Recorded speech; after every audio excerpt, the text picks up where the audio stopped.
Hi friends, welcome back to our channel. எல்லாரும் எப்படி இருக்கீங்க? கண்டிப்பாக நல்லா இருப்பீங்கன்னு நம்புகிறேன். இன்றைக்கி நம்ம சேனலில் டே டு டே லைஃப்பில் நம்ம எல்லாருக்குமே ரொம்ப யூஸ்ஃபுல்லாக இருக்கக்கூடிய கிச்சன் டிப்ஸ் ட்ரிக்ஸ் தான் ஷேர் பண்ணியிருக்கேன். ஸோ வீடியோவை ஸ்கிப் பண்ணாமல் ஃபுல்லாக பாருங்கள். அதுக்கு முன்னாடி நீங்கள் இப்போ தான் நம்ம சேனலை ஃபஸ்ட் டைம் பார்க்குறதா இருந்தால் இப்போவே சப்ஸ்கிரைப் பண்ணிக்கோங்க. கூட இருக்க பெல் சிம்லையும் கிளிக் பண்ணிக்கோங்க. அப்போ தான் நான் போடக்கூடிய வீடியோஸ் உங்களுக்கு நோட்டிஃபிகேஷனாக வந்து சேரும். இப்போ வாங்க வீடியோக்குள்ளே போகலாம்.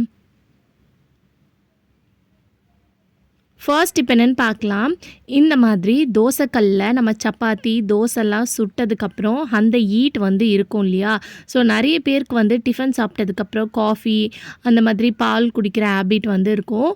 ஸோ அந்த மாதிரி இருக்கிறவங்க இந்த தோசைக்கல் மேலே நம்ம ஆல்ரெடி காய்ச்சி வச்சுருக்க பாலை வந்து வச்சிட்டிங்கன்னா நம்ம குடிக்கிற அளவுக்கு சூடு வந்து பார்த்திங்கன்னா இந்த பால் வந்து கொடுக்கும். அதுவும் இப்போ வந்து பார்த்திங்கன்னா சம்மர் டைம். ஸோ ரொம்ப சூடாக கொதிக்க யாரும் குடிக்க போகிறது கிடையாது. ஸோ நம்ம குடிக்கிற சூடு எவ்வளோ வேணுமோ அதுக்கேற்ற மாதிரி இருக்கும். பட் ஆனால் இந்த மாதிரி க்ளோஸ் பண்ணி வச்சுருங்க. ஸோ இதை வந்து நம்ம காஃபி போட்டு கூட குடிச்சிக்கலாம். இந்த ஈட்லேயே வந்து நீங்கள் இந்த பாலை வந்து ஈட் பண்ணிக்கலாம். அடுத்த டிப், நம்ம ரிமோட் வந்து எப்படியாவது கீழே வலிக்கு விழுந்து நம்ம ரிமோட் வந்து மாற்றிக்கிட்டே இருப்போம்.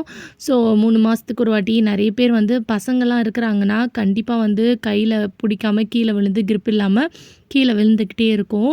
ஸோ பசங்க இருக்கிற வீட்டில் ரிமோட் அடிக்கடிக்கே வந்து நம்ம வாங்கிட்டே இருக்கிற மாதிரி இருக்கும். ஸோ இந்த டிப்பை வந்து ட்ரை பண்ணி பாருங்கள். இந்த மாதிரி 3 ரப்பர் பேண்ட் எடுத்துகிட்டு மேலே ஒன்று, அப்புறம் சென்டரில் ஒன்று, அப்புறம் ஹெண்டில் ஒன்று இந்த மாதிரி போட்டு விட்டிங்கன்னா அந்த ரப்பர் பேண்ட் வந்து பார்த்திங்கன்னா ரிமோட்டுக்கு ஒரு நல்ல க்ரிப்பாக இருக்கும். ஸோ இது அவ்வளோ சீக்கிரத்தில் வந்து பார்த்திங்கன்னா நவராது, வலிக்கிட்டு வந்து உங்களுக்கு விழவே விழாது. ஸோ நீங்கள் டேபிளில் வச்சாலும் சரி, இல்லை நீங்கள் யூஸ் பண்ணுறதா இருந்தாலும் பசங்க யூஸ் பண்ணுறதா இருந்தாலும் அவ்வளோ சீக்கிரம் வந்து பார்த்திங்கன்னா உங்களுக்கு இது விழாது. நல்லா வந்து ஒரு ஸ்ட்ராங்காக க்ரிப் கொடுக்கும். ட்ரை பண்ணி பாருங்கள். அடுத்த டிப் என்னென்னு பார்க்கலாம். நம்ம இந்த மாதிரி சப்பாத்தி தோசைலாம் சுடுறதுக்கு ஒரு கல் வச்சுப்போம். ஃபிஷ் ஃப்ரை பண்ணுறதுக்கு ஆம்லேட்லாம் போடுறதுக்கு ஒரு கல் வச்சுருப்போம் இல்லையா? சம்டைம்ஸ் சில பேர் வந்து ஆம்லேட் போடுற கல்லையே வந்து தோசையும் போடுவாங்க. ஆம்லேட் போட்டதுக்கப்புறம் நெக்ஸ்ட் டைம் நம்ம தோசை ஊற்றினோன்னா அந்த ஒரு ஸ்மெல் வந்து பார்த்திங்கன்னா வரும். நல்லாவே இருக்காது அந்த ஸ்மெல்லு. தோசையிலையும் வந்து பார்த்திங்கன்னா அந்த ஸ்மெல் வந்து நம்ம ஊற்றி சாப்பிட்டோன்னா அந்த தோசையிலையும் அந்த ஸ்மெல் அடிக்கிற மாதிரி இருக்கும். அந்த தோசைக்கல்லை வந்து நம்ம பற்ற வச்சாலே அந்த ஸ்மெல் வந்து பார்த்திங்கன்னா அந்த கிச்சனில் அப்படியே இருக்கும். அதுக்கு இந்த டிப்பை வந்து நீங்கள் ஃபாலோ பண்ணிக்கோங்க. கொஞ்சமாக சால்ட்டு, அதுக்கப்புறம் நீங்கள் யூஸ் பண்ணுற டிஷ்வாஷ் லிக்விட் இதை ஊற்றிட்டு நல்லா ஸ்க்ரப் பண்ணி விட்டிங்கன்னா அந்த எண்ணெய் பிசுக்கு, அந்த தோசைக்கல்லில் இருக்கக்கூடிய எண்ணெய் பிசுக்கும் எடுத்துரும், அந்த ஸ்மெல்லையும் வந்து பார்த்திங்கன்னா ரிமூவ் பண்ணிடும். ஸோ அதுக்கப்புறம் நீங்கள் வாஷ் பண்ணிவிட்டு யூஸ் பண்ணிக்கலாம். அடுத்த டிப் என்னென்னு பார்க்கலாம். இந்த மாதிரி இஞ்சி பூண்டு நசுக்கிற கல் எல்லார் வீட்லேயும் வச்சுருப்போம். நம்ம இது வந்து இஞ்சி பூண்டு நசுக்கிறதுக்கு தான் யூஸ் பண்ணுவோம் இல்லையா? ஸோ அது இல்லாமல் சூப்பரான ஒரு டிப்புக்கு வந்து நீங்கள் யூஸ் பண்ணிக்கலாம். இதுக்கு மேலே வந்து இந்த மாதிரி திருப்பி போட்டுக்கோங்க கல்லை. திருப்பி போட்டுட்டு மேலே வந்து கொஞ்சமாக வந்து சால்ட்டை வந்து தூவி விட்டுக்கோங்க. இந்த மாதிரி சால்ட்டை தூவி விட்டதுக்கப்புறம் நம்ம வீட்டில் காலையில் டைமில் அவசரமாக வந்து காய்கறிலாம் வெட்டும் போது அந்த ஷார்ப்னஸ் வந்து கம்மியாக இருந்துச்சுன்னா சரியாக வந்து பார்த்திங்கன்னா கட் ஆகாது. அந்த டைமில் நம்மளுக்கு ரொம்ப கஷ்டமாக இருக்கும். ஸோ உடனே வந்து உங்கள் நைஃபு இல்லை சிசரு ஷார்ப்பன் பண்ணணும்னு நினச்சிங்கன்னா இந்த டிப்பை வந்து நீங்கள் ஃபாலோ பண்ணிக்கோங்க. இந்த மாதிரி சால்ட்டை போட்டுட்டு அதுக்கு மேலே நைஃபை வந்து நல்லா 2 பக்கமும் திருப்பி இந்த மாதிரி ஸ்க்ரப் பண்ணி விடுங்க. இந்த மாதிரி ஸ்க்ரப் பண்ணுறனால இன்ஸ்டண்ட்டாக உடனே வந்து பார்த்திங்கன்னா உங்களுக்கு நைஃப் வந்து நல்லா ஷார்ப்பன் ஆயிரும். ஸோ இனிமேல் நீங்கள் காலையில் காய் கட் பண்ணும்போது உங்கள் நைஃப் வந்து ரொம்ப மொக்கையாக இருக்குன்னா கண்டிப்பாக ஒரு செகண்டில் நீங்கள் ஷார்ப்பன் பண்ணிவிட்டு அதுக்கப்புறம் வந்து நீங்கள் ஈஸியாக வந்து நீங்கள் காயெலாம் வந்து கட் பண்ணிக்கலாம். ஸோ கண்டிப்பாக இந்த டிப்பு ஹெல்ப்ஃபுல்லாக இருக்கும். ட்ரை பண்ணி பாருங்கள். அடுத்த டிப் என்னென்னு பார்க்கலாம். நம்ம வீட்டில் நிறைய வேஸ்ட் பில்லோ கவர்லாம் வச்சுருப்போம். அதை வந்து ஒரு சூப்பரான ஒரு ஆர்கனைசராக வந்து நீங்கள் ரெடி பண்ணிக்கலாம். இந்த மாதிரி 2ஆக வந்து மடிக்கிக்கோங்க. அதாவது அதோட மவுத் ஏரியாவில் மேலே இந்த மாதிரி கார்னரில் வந்து கொஞ்சமாக மட்டும் சிசரை வச்சு நம்ம கட் பண்ணிக்க போகிறோம். ரொம்ப பெருசாக கட் பண்ண வேணாம், லைட்டாக சின்னதாக மட்டும் கட் பண்ணால் போதும். இந்த மாதிரி 2ஆக ஃபோல்ட் பண்ணிவிட்டு ஸோ இப்போ இதை நம்ம கட் பண்ணதுக்கப்புறம் இதில் வந்து நம்ம உள்ள ஹேங்கர் தான் மாட்டிக்க போகிறோம். ஸோ இதுக்குள்ளே இந்த மாதிரி விட்டிங்கன்னா உங்களுக்கு அந்த ஹேங்கர் வந்து அந்த ஹோல்ஸில் வந்து அழகாக மாட்டிடும். ஸோ சூப்பரான ஒரு ஆர்கனைசர் வந்து நீங்கள் ரெடி பண்ணிடலாம். வேஸ்ட்டாக வேணான்னு தூக்கி போடக்கூடிய பில்லோ கவரை வந்து நீங்கள் இந்த மாதிரி ஒரு சூப்பரான ஆர்கனைசர் வந்து ரெடி பண்ணிக்கலாம். இது வந்து பார்த்திங்கன்னா உங்கள் பாத்ரூமில் மாற்றி வச்சுக்கலாம். நீங்கள் வந்து அழுக்கு ட்ரெஸ்லாம் வந்து யூஸ் பண்ணும்போது அதை வந்து இதில் மாட்டி நீங்கள் போட்டு வச்சுக்கலாம். இந்த மாதிரி ஆணியில் இல்லை வால் ஹூக்கில். இல்லை பசங்களோட ஏதாவது திங்ஸ் இருந்துச்சுன்னா அது கூட நீங்கள் போட்டு வச்சுக்கலாம். அதாவது வெயிட் தாங்கக்கூடிய அளவுக்கு ரொம்ப ஹெவியான திங்ஸ்லாம் போட்டிங்கன்னா கண்டிப்பாக வந்து விழுந்துரும். ஸோ இந்த மாதிரி குட்டி குட்டி ட்ரெஸ்ஸஸ் எல்லாம் வந்து ஸ்டோர் பண்ணி வைக்கிறதா இருந்தால் கூட நீங்கள் போட்டு வச்சுக்கலாம். இல்லை பசங்களோட பெல்ட்டு, சாக்ஸு, அந்த மாதிரி சாஃப்ட் டாய்ஸ் அதெல்லாம் கூட நீங்கள் போட்டு வச்சுக்கலாம்.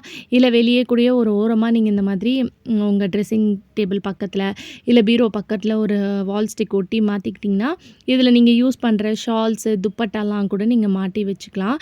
ஸோ கண்டிப்பாக இந்த டிப்பு ரொம்ப யூஸ்ஃபுல்லாக இருக்கும். ட்ரை பண்ணி பாருங்கள். லைட்டர் வந்து சில சமயம் வந்து பற்ற வைக்கும்போது பார்த்திங்கன்னா, நம்ம பற்ற வச்சுக்கிட்டே இருப்போம். பட் ஆனால் அதுலேருந்து சரியாக வந்து ஃபயர் வரவே வராது. நம்ம கிச்சன்லேயே கவுண்டர் டாப்பில் அப்படி இப்படி போட்டு வைக்கிறனால நம்ம கிச்சனில் தண்ணிலாம் இருக்கும் இல்லையா? ஸோ அந்த தண்ணிலாம் இதுக்குள்ளே போயிருந்துச்சுன்னா கூட உங்களுக்கு சரியாக வந்து பார்த்திங்கன்னா எரியாது. ஸோ அதுக்கு நம்ம கேஸில் ஏதாவது சமைச்சிட்டு கேஸ் ஆஃப் பண்ணதுக்கப்புறம் அதுக்கு சென்டரில் இந்த மாதிரி லைட்டர் வச்சிட்டிங்கன்னா அதோட தண்ணிலாம் வந்து இந்த ஹீட்டுக்கு வந்து நல்லா அப்சர்வ் பண்ணி உங்களுக்கு நல்லா வந்து பார்த்திங்கன்னா எரியும். அப்படி இல்லை ஏதாவது சூடான ஐட்டம் குக்கரோ இல்லை இந்த பாலோ இந்த மாதிரி சூடு பண்ணியிருக்கீங்கன்னா அந்த பிளேட்டுக்கு மேலே இந்த மாதிரி வச்சு விட்டுட்டிங்கன்னா கூட உங்களுக்கு அந்த தண்ணிலாம் வந்து அந்த ஹீட்டில் வந்து நல்லா அப்சர்வ் பண்ணிடும். இப்படி பண்ணுறனால உங்களுக்கு லைட்டர் நல்லா எரியும். இது இப்படி பண்ணியும் உங்களுக்கு வந்து லைட்டர் சரியாக எரியலைன்னா இதுக்குள்ளே வந்து பார்த்திங்கன்னா அழுக்கு வந்து போய் சேர்ந்துருந்துச்சுன்னா கூட உங்களுக்கு லைட்டர் வந்து சரியாக வந்து ஃபயர் வந்து வராது. அதுக்கு பட்ஸ் இருந்துச்சுன்னா எடுத்துக்கோங்க. நான் ஆல்ரெடி இந்த டிப் வந்து ஷேர் பண்ணியிருக்கேன். ஸோ தெரியாதவங்களுக்காக இந்த வீடியோவில் இந்த டிப்பை வந்து ஷேர் பண்ணுறேன். இப்போ என்கிட்ட பட்ஸ் இல்லாதனால இந்த மாதிரி ஒரு துணி காட்டன் கிளாத்தை வந்து லைட்டாக சுருட்டிட்டு இந்த கேப்லலாம் இந்த மாதிரி பண்ணி விட்டிங்கன்னா அதில் இருக்கக்கூடிய அழுக்கெல்லாம் வந்து பார்த்திங்கன்னா வந்துடும். ஸோ அதுக்கப்புறம் நீங்கள் லைட்டரை பற்ற வச்சிங்கன்னா நல்லா வந்து பார்த்திங்கன்னா உங்களுக்கு லைட்டர் வந்து எரியும். ஸோ இந்த துணியை உள்ளே விட்டுட்டு பட்ஸில் சுருட்டிக்கோங்க. சுருட்டிட்டு இந்த மாதிரி நல்லா வந்து சுருட்டி விட்டிங்கன்னா அதுக்குள்ளே இருக்கக்கூடிய அவ்வளோ அழுக்கும் வந்து பார்த்திங்கன்னா க்ளீனாக ஆயிரும். உங்களுக்கு கிளியர் ஆயிரும். இந்த துணியை பார்க்கும்போது தெரியும். பார்க்கும்போது க்ளீனாக தான் இருக்கும். ஆனால் உள்ளே விட்டு க்ளீன் பண்ணி பார்த்தீங்கன்னா தான் அதுக்குள்ளே எவ்வளோ அழுக்கு இருக்குதுன்னு தெரியும். உங்களுக்கு இந்த துணியில் பார்த்திங்கன்னா எவ்வளோ அழுக்கு வந்திருக்குன்னு பாருங்கள். ஸோ கண்டிப்பாக உங்கள் லைட்டர் எரியலைனா கண்டிப்பாக இந்த மாதிரி க்ளீன் பண்ணி பாருங்கள்.